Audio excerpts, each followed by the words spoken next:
From the studios in Joplin, Missouri, Good News Productions International presents Venture in Faith. Outstanding Christians of our generation telling their own story of how God has worked in their lives. Your host, Boyce Moten.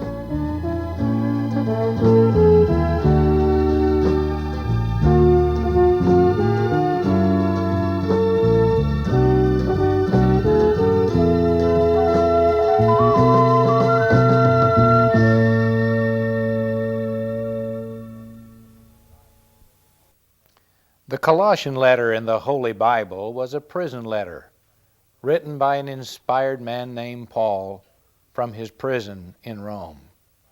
In that letter, he prayed that Christ might be magnified in his body, whether by life or by death. When something's magnified, the object remains the same. It's only our perception of it that changes. God is the same yesterday, today, and forever. He is without shadow cast by turning. He is without variation. But our perception of him can be changed by magnification. I believe today our venture in faith will result in the magnification of Jesus Christ. Jerry and Rosemary Bailey are the parents of Tim Bailey, whom you just saw play the beautiful song, Majesty. Now, to the people who do not know the Baileys, they may say, well, that kid was kind of born with a silver spoon in his mouth, that he probably started having piano lessons as a small child. That's why he's so accomplished on the piano. That's not really the case, is it, Rosemary? No, Boyce, it isn't. Tim had brain damage at birth. We were told his diagnosis was cerebral palsy and mental retardation. And the last thing we ever dreamed would be that he would be a concert pianist. They said institutionalize him, forget him, he'd never read or write. So it's been astounding, the development that has come in his life, but we totally give God the glory. Jerry, I understand there were several times when Tim was near death in the course of his life. That's right. He had several surgeries, 3 hernias, appendectomy, and he had a fracture of his skull. He could have died from that, but they said his heavy lenses protected him from really being severely injured or killed. So there have been a number of times when his health condition was so critical it was actually hanging by a thread.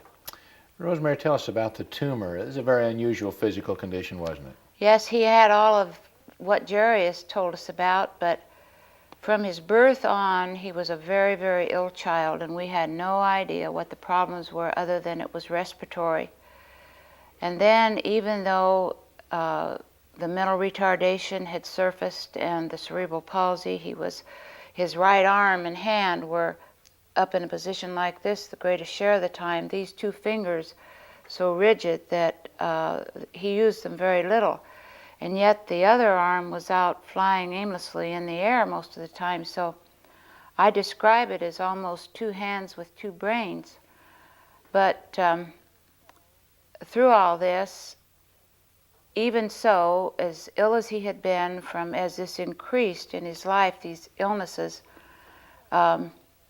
he just still was very, very hyper. It was unbelievable to us that he had the energy as weak as he was.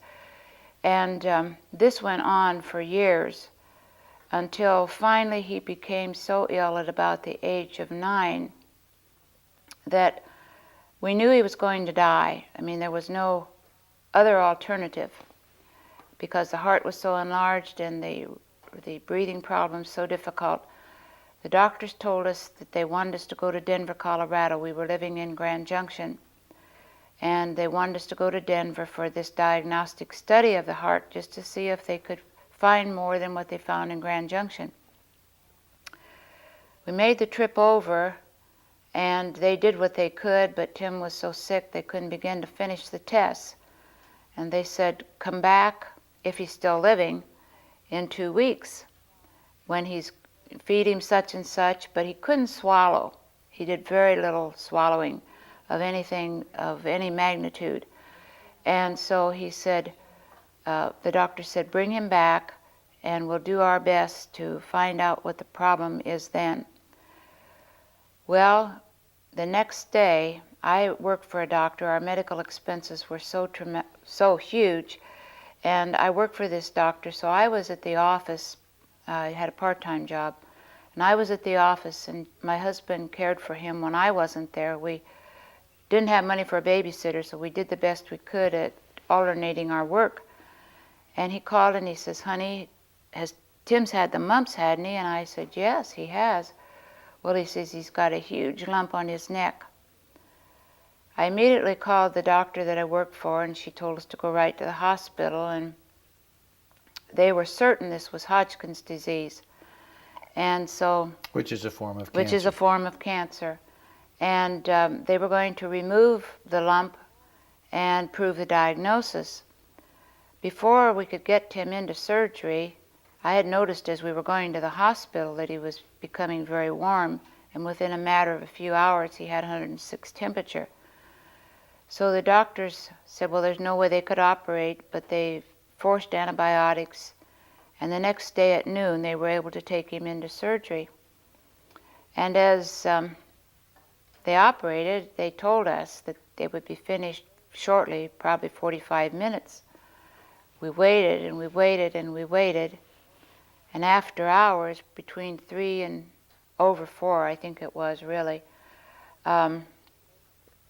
they told us that they had removed this large tumor, and it was the size of a couple men's thumbs put together and about 5 inches long. And that had been growing in that little boy's throat. This was why he couldn't swallow, and of course it was cutting off all of the oxygen practically, and it's why his heart was enlarging and why there was very little energy for walking and this kind of thing. And so we were astonished. The hospital was to have shipped the tumor to New York immediately. Some way between the operating room and the container that it was to be shipped in, the tumor was lost and discarded. Whether the bottle was broken or what, we really never did learn the full story. But at any rate, after that, well, when Tim woke up, he says, "Mommy, I can swallow." And we were very thankful, I guess you would say, that beyond words that Tim lived, and how we praise God for this, the wonderful surgeon that he had. But one other thing that we took pride in the fact was that we really weren't imagining this, which was the doctors in some cases assumed this and accused us of spoiling this boy, not forcing him to eat, and that we allowed him to do what he wanted to. You know, it really gives you a guilt complex, I mean, beyond even comprehension. Apparently he had had this tumor since birth. They said it had been there since birth and had grown right along with him and would have probably continued to grow. And it was starving his system. For oxygen, enlarging everything. His heart, doing more damage to his brain. Yes, and it had grown that to the vocal cords, the larynx and the pharynx, and they literally just dug and cut their way to get that out. In addition to his other physical problems, without glasses, I understand Tim is legally blind. Yes, we found this out when he was little over 2 years old. He was just bumping into everything, and of course these problems were on the surface, but we of course had no idea of the situation. And again they said, well, the reason he was dopping around was he was trying to get attention. And I said to my husband, he's hurting himself. That isn't the reason. And he would go right into a table and whack himself, and you know, there'd be a big bruise. And finally we went to the eye doctor for my husband, and I asked him about it, and he said, oh my, I said, can you examine a little baby like this? And he said, certainly. And so he just did I think that they called it the retinoscope. I'm not sure what the piece of equipment was they used. But anyway, he wanted us to come back immediately the next day. And I said, well, we can't. We have to get my husband's glasses paid for first. He says, don't worry about the money. So we went back, and Tim's glasses were ready. They put a rush through it, and his glasses were ready within just a matter of a day or so, and it was very hot. And I was really apprehensive about putting glasses on this little guy, and I took a friend with us because we didn't have air conditioning in the car, and I could see the glasses going out the window. So we took her along, and she held Tim, and we went in for the glasses. He put them on, and I was absolutely stunned. He looked all around, and he never pulled to the glasses or anything. And we finished up. He looked at me, and he says, Mommy, you're beautiful. And then we went outside, and I really thought that was the greatest. Yeah. But we went outside, and he looked down at the sidewalk, and he says, it's got bubbles in it. So evidently he had never seen cement like it was. But, we had no concept that this child's vision was like it was. Speaking of eyes and of glasses, I'm going to apologize to our viewers and ask Jerry to put on his glasses. Jerry had eye surgery just 6 weeks ago. They won't mind. If you don't Jerry. mind. No, he's been squinting, and I'm sure the doctor would not be happy with me if I allowed you to sit there and squint like that. And So keep the camera off And me. he's uncomfortable. why, sure, and we're not going to listen. I want to ask Jerry. You did enroll. You did not institutionalize your son, though a lot of people encourage you to do that. No. You kept him at home, enrolled him in special education classes. Right. How did he do? Not real good, although he did learn, but he was so disruptive because he was so hyper, and yet he'd be so tired that they actually had a cot in the room for him to lie down on sometimes.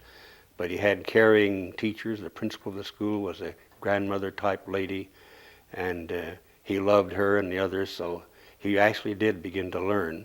And we saw right away, not only in the school but in the home, that music had a calming effect on him. He would actually kind of slow down when there was music going on, and he began to learn songs, sang them in school, and so forth. So, Jerry, our viewers may not know that you have a master's in music, that you have worked in churches as a minister of music, that you've had a background in Christianity, you've taught in Christian colleges. Now I want you to tell our viewers about your son, whom many people thought was just never read or write. He can read and write, to the glory. But I want you to tell us about when he came to you and wanted to receive Jesus Christ as Lord and be baptized. This was a remarkable coincidence because we had never thought about it this way before, but at the age of 13, when he was institutionalized and began to show a great interest in the piano, he also showed a great interest in the church, because we were attending a church and we decided to place our membership in the church, and he wanted to go with us. And we talked to him quite a bit and said, well, this is something that you have to know more about. And he kept at us about it until we talked to him more, and he said, well, do you understand what it means to become a Christian? He said, yes, I have to believe that Jesus is the Christ and the Son of the living God, and I have to be baptized. So all of this he had learned, we didn't know he was learning it, even though as he sat in the church, we didn't think he was getting anything, and even in the Sunday school classes. So we talked to him about it and explained to him that baptism was by immersion. He'd have to be put under the water. We are apprehensive about this because we'd found that he was afraid of water. He didn't like to swim. He'd given him swimming lessons, but he just didn't take to it and didn't care for it. And he was actually frightened by it. So this was a real victory, and from that point on, he showed a great deal of faith. Sometimes his faith surpassed that of ours in many ways. So that was a pivotal point in his life, right. Not only with reference to his spiritual development, but also mentally and physically. Yes. And I'm going to, I think, have Tim play for us right now a medley of songs, Just a Closer Walk with Thee. And if people think that he was just a natural musician, didn't have to work, Rosemary, you tell us how long it took Tim to develop the technique that he will be displaying in this medley? Okay. First, I think they need to know that as a little one, these two index fingers would not even go together until we gave him some tinker toys at about 3 years or 4 years of age. And he did start with some creativity in those, and it helped. But still, like I said, it was almost like there were two brains. But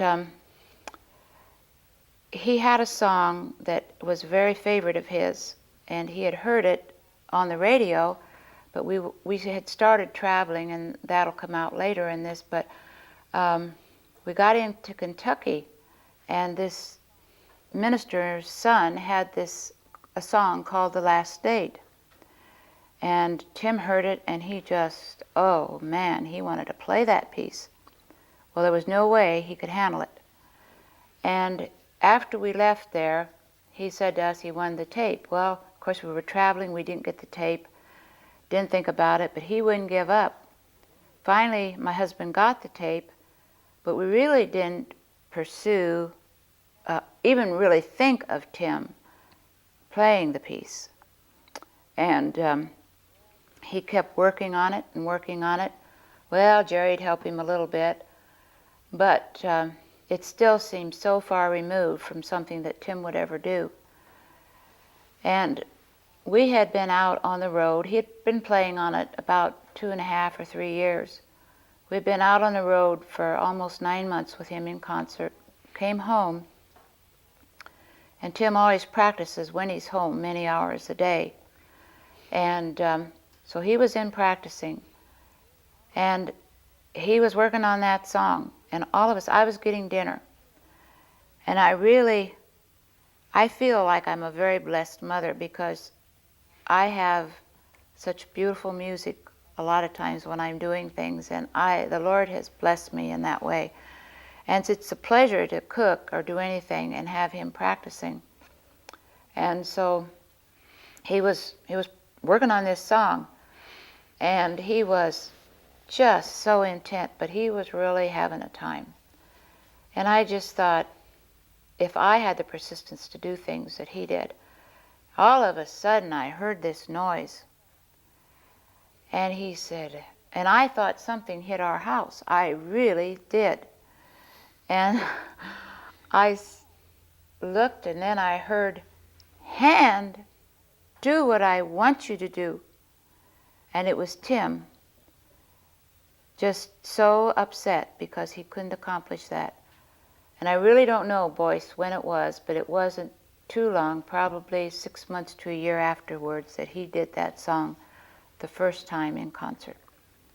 So the technique that you, our viewers, will appreciate right now took at least 4 years. Yeah, it has some what they call, it's the Floyd Kramer style, but it's what they call the country click. Is that it, Dad? Yeah. And it's not easy. Tim Baley with a medley of 2 songs.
Someone has said that each and every one of us have the capacity of making God seem very real and very close or very far away.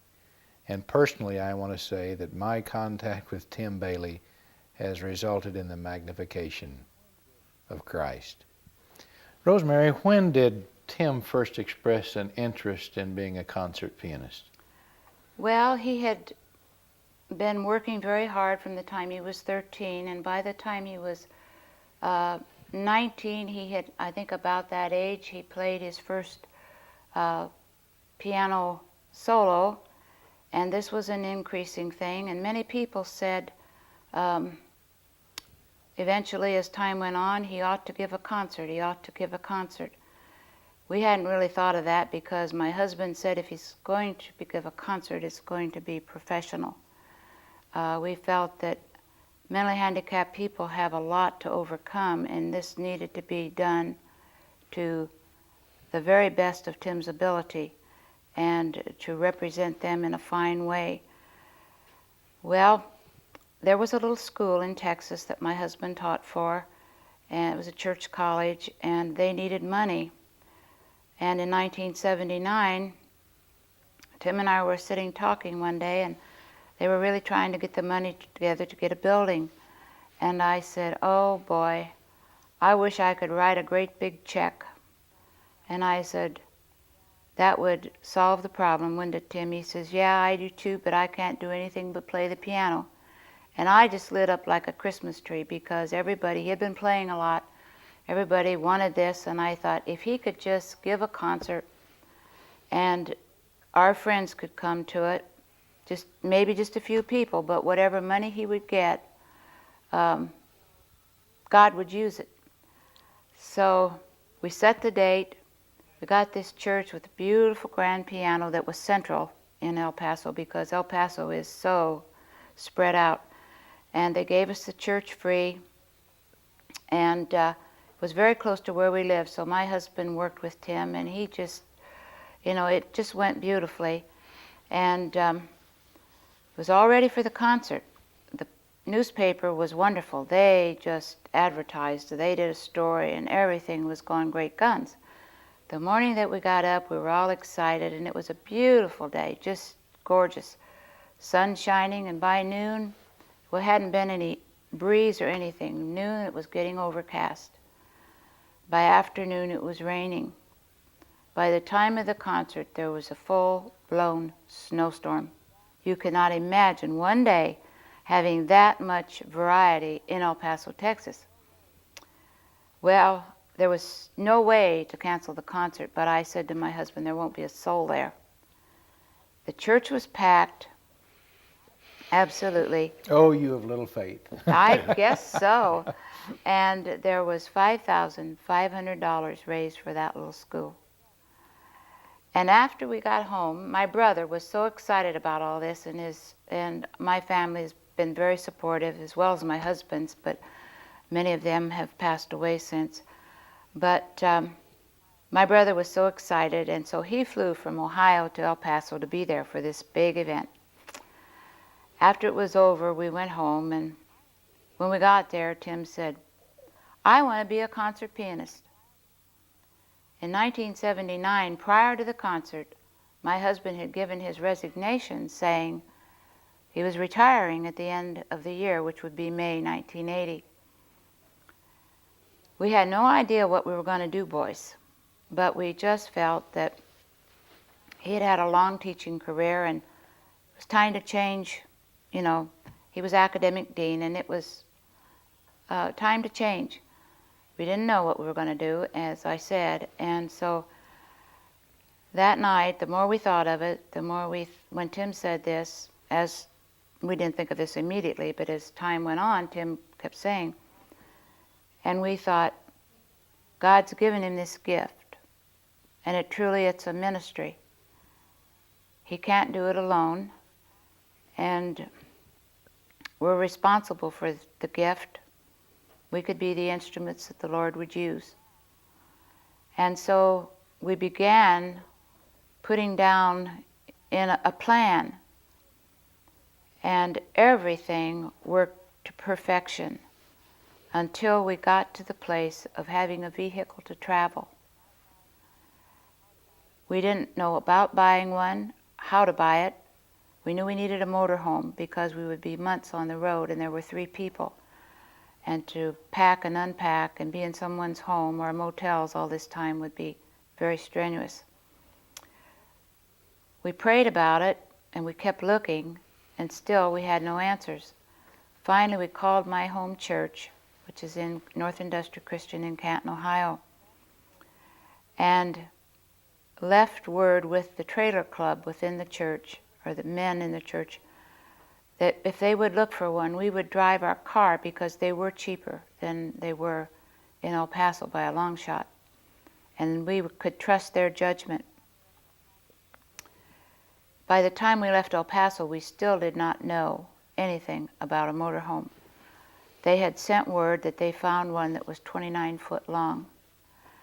And we knew we couldn't afford this. There was no way. We weren't charging for the concerts. And the thing that frightened us was if we had big payments, then we would be so money conscious we couldn't enjoy our work. And so we got to Canton. They had told us they had this motorhome. They sent us the pictures, and it was absolutely gorgeous, but we said no, we couldn't afford it, find something smaller. We got back to Canton, and we went to missionary meeting the night that we got home. They said the motorhome's down in your mother's driveway. We went down, and there sat this beautiful Journey motorhome, 29 foot long. We were just beside ourselves because we just knew what we were going to have to face financially. The week went on. They said they'd take us to the bank. We knew that the men would give us a signature, co-sign, because no work, no definite income, you can't sign with a bank. And so we were there. It was time for Tim. He was invited to play on the White House lawn. And it was time for us to go to Washington, D.C. My husband had never driven the motorhome. We had thought through that week we would get some mileage on it. He had 15 miles experience before we headed to Washington that morning. But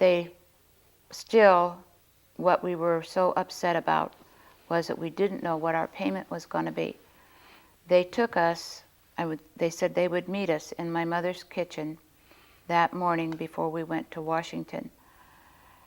Well, the men and our forwarding agent were there.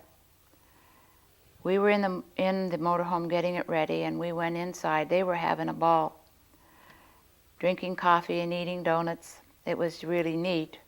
And when we went in, I was very upset. And I said, let's get to the bank. And they said, sit down, words to this effect. And they told us how much they loved us. They told us they would be praying for our ministry. And the motorhome had been given to our work anonymously. And then they said, if in your ministry you have $300 a month with all your bills paid, if you can put that money back into the mission fund, that money will go to another missionary. But don't slide it. And we never missed a payment.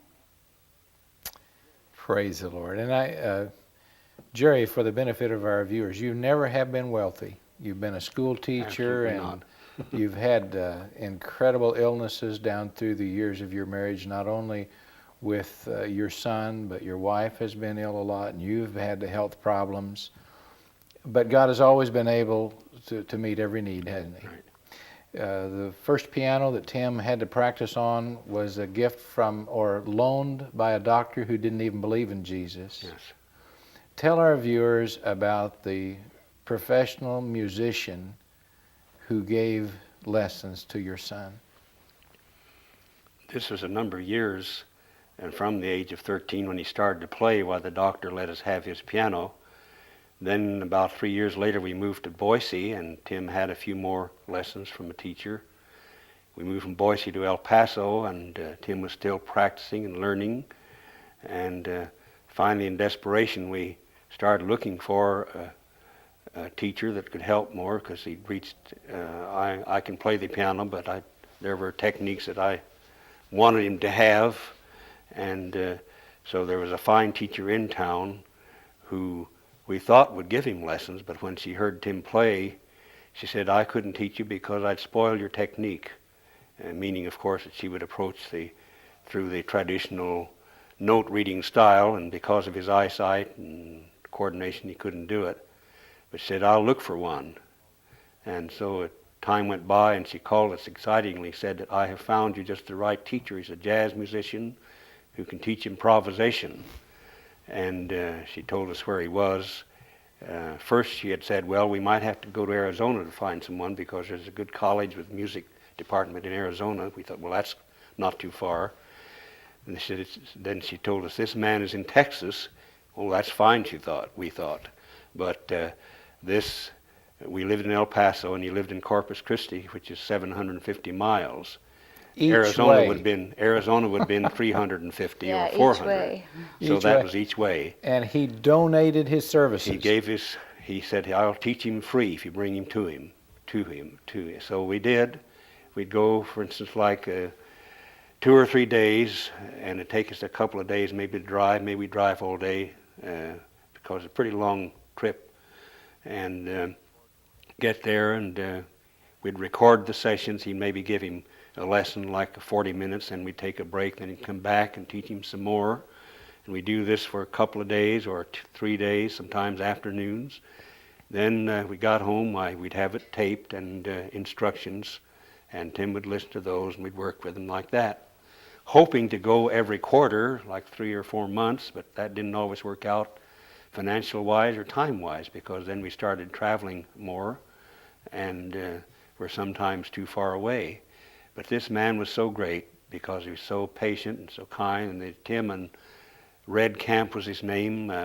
Anyone who knew of the jazz era and the big band era might have recognized that name, because he was pretty well known at that time.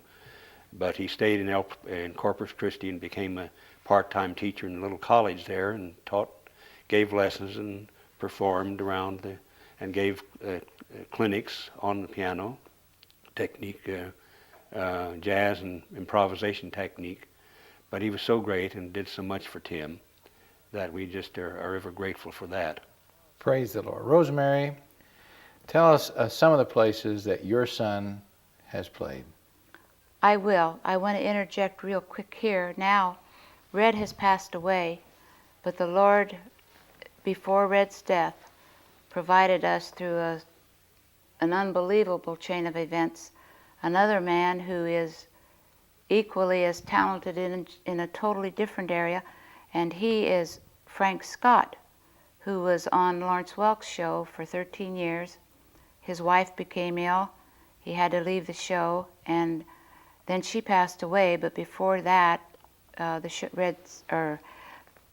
Lawrence's show went off the air. So he has been retained as Norma Zimmer's accompanist, and has his own band, and does arrangements for many of the Welk people and other famous musicians. So God has just blessed him abundantly with fantastic teachers. And Tim has played with Norma. Yes, he's played with Norma. He's appeared with Liberace on national television, which was a total surprise to Tim. He's been with Dale Evans, Steve Allen, White House. the White House on the lawn twice, at the Pentagon. He's been on almost all of the major television networks, Good Morning America, Geraldo, Inside Editions, Been to foreign CNN, countries. INN. He's been in 9 foreign countries. The greatest share of the United States is well up into 30. I've lost count of that. But always we give God the credit. We never ever want to toot Tim Baleys' horn, but it's what God can do if we trust him, if he takes whatever fragments that we have and turn them over to him. I'm going to ask you to tell Rosemary about an opportunity to be on national television that you turned down because of a commitment with a Christian convention that didn't pay you anything? Okay, I will tell it, but I won't say the name. But this was a very, very famous person. And Tim had performed at the Beverly Hills Hotel in Los Angeles for a benefit, or Beverly Hills. And the next day we got a call, and this man said, "I hear your son was a smashing success last night." And so I said, "Well, I don't know who told you that, but thank you very much." And he says, "I want to book him." And I said, "That's fine." And he told me what the performance was for, and it was a national TV program. And I looked at the calendar, and I said, "Well, I'm sorry. We're already booked." And the booking had been for about a year for a large church convention, North American Christian Convention. And he said, "Well, can't you change it?"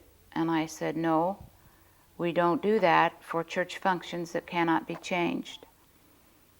And so through that, we lost supposedly a Christian agent and this opportunity, which would have presented Tim actually around the world with a very famous big-time star. That, to me, magnifies Christ. That kind of principle is something that makes God Well, sing. I want to tell you then what I told him, and I left the decision to Tim. I told him the opportunity, I told him what it was for, and I told the man I would call him back. And I said, "Tim, this is what it is. What's your decision?" "Oh," he says, "I want to play at the North American. I can play for the other fellow some other time." Praise the And he Lord. did. You know, in the last 2 years, something that is even more amazing than Tim's musical ability has developed. Why don't you tell us about that, Rosemary? Yes, it's his visual arts. Tim is a savant, which means they are a mentally retarded person, very, very gifted in some area. Most of them are known to have only one talent, at least that is all that you usually find. 2 years ago, Christmas, I said to Tim, "You got a Christmas gift, make a thank you note, or write a thank you note, and I'll mail it to the friends after I write a note." I was sitting at my computer working, and he came in and he laid it on the table or the desk, and he says, "Mom, here's the note," and away he went. Well, I was astounded. When I turned around and looked, I thought, where did he get that stationery? I picked it up and I saw he had signed the card, and it was beautiful. I didn't know he could draw like that. I picked it up and went in and I said, "Tim, we need Christmas cards. Would you make us some? This is beautiful." "Oh yeah," he would. So he started in, and I figured if he'd make us 10 or 15, that would be great. Well, we had well over 100 Christmas cards that year, and I joke, I say they popped out like popcorn. Every one was different. After Christmas was over, he said, "Could I make some more cards? Mom, you don't need them, do you?" And I said, "No, but how about some Valentines?" And so he made Valentines. About this time, friends wrote back, elated with the cards, and said, "You ought to enter him in art shows." 1988, he began really making the beautiful big pictures. And we entered shows, and he won 8 different awards last year in 1988, which astounded us because when you look at the work, you must realize a number of factors. He's declared legally blind, so his eye doctor says he should not be able to draw like he does at all. She was absolutely stunned. He's not supposed to be able to do anything geometric or abstract. He's had absolutely no art lessons, and he does not use a ruler. And yet, as you look at the lines, you will see they're almost perfectly straight. He uses some templates on some of the other designs, but as far, circles he uses, and you will see some beautiful circle pieces that he has won first prizes on. And one man who saw the the rondelay picture, which is in the brilliant reds and goes into oranges, as a geometry teacher, and he asked Tim how he could do that. He says, Tim, this would help me in my teaching if it would be a real breakthrough, if you could tell me what you did. And Tim looked at him and he says, I don't know. Jerry and Rosemary, I am going to invite your son now to step in here, and I want to talk to him about the concluding number which he will play for us today. You know, Tim, some of our viewers have seen Christ magnified in your life. I would like for you to tell us what Jesus Christ means to you. Well, you know, he's really been the whole biggest part of my life ever since I walked in that church and I wanted to commit my life to him, because he's been a very big part of my life. Also the gift that I'm doing for him. Do you feel that your ability to play music is a gift of God? Yes, I do. Are you ever afraid? I'm impressed. No, I'm not afraid to show people what I'm doing for the Lord. Hallelujah. Amen. What about your artwork? Do you feel that's a gift also? Oh, yes, yes. It sure is. And those ideas just come right into your mind? Well, I think the Lord gives me some ideas, and then I just use them from there, just like playing by ear. You know, He gives me an idea, and I just play with it a little bit, and I think, well, I could use that gift or use that idea what He's given me, and before you know it, I put it down on paper. Tim, you love all kinds of music, but I understand there is one special song that you use in every concert. Yes, and how great thou art. How great God has done in my life, and I do this totally for Him and give thanks be to God. I'm going to ask you to conclude today's program by playing that song, How Great Thou Art, for the magnification of Jesus Christ.